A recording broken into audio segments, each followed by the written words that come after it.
ওয়ালাইকুম আসসালাম। তো কিভাবে ছবি আঁকলে জায়েজ হবে আর কিভাবে না, যেটাতে মাথা নেই, মানে চেহারা নেই, চেহারা থাকতে হবে না, চেহারা থাকলে এটা জায়েজ হয় না।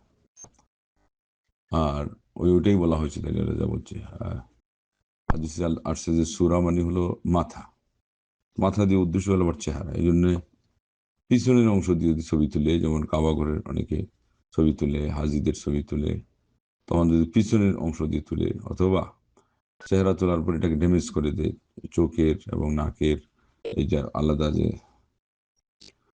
পরিচিতি, এটা মিনিমাইজ হয়ে যায় বা মুছে ফেলে, তাহলে আর এর ছবি থাকে না।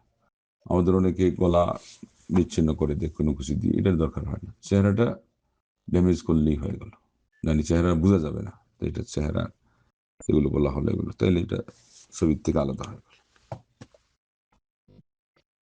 আর যদি ওই অংশ পুরাই না থাকে, তাহলে তো আরো জায়জ হয়ে গেল, এতে কোনো সমস্যা নেই। আর ইমোজি যেটা, এটা হলো মূল জিনিসটাই হলো আমাদের জন্য ব্যবহার করা ঠিক না। এটা বিধর্মীদের কোনো এজেন্ডা আছে এখানে। বেশ থেকে বেশ ওই হাতের যেটা অঙ্গুলি দিয়ে ঠিক চিহ্ন, যে আমি সমর্থন করলাম, এটা করা যায়। এছাড়া ওগুলো ঠিক না।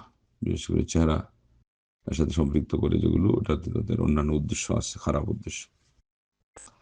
লাভ পাতার চিহ্ন, এটাও ঠিক না, কেননা এটাও তারা ব্যবহার করে বিধর্মীরা।